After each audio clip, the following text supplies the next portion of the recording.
nyande dew nogas e ɗiɗi siltu ujun ɗiɗi nogas e nayi caggal jibneede annabi isa mo jam e kisi ngoni e mumo in hawre alet 18 mawlud ujunere e temen nayi e cabannayi e jeegom fergo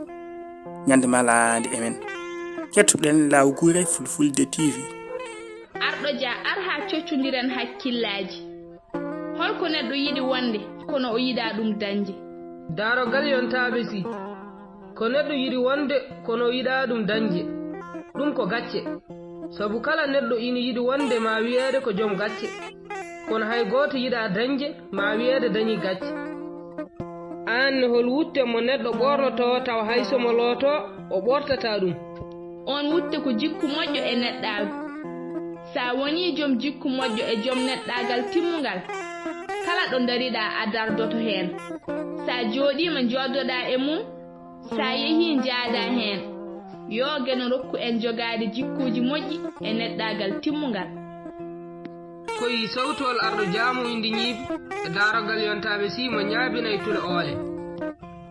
lawgure fulfulde tv wi en hakkille ma ko desdal ɓurgal mawnude ngal jogiteɗa woto ɓolɗin ɗum woto hebbin hen kecce e cagarte aaw e mum gandal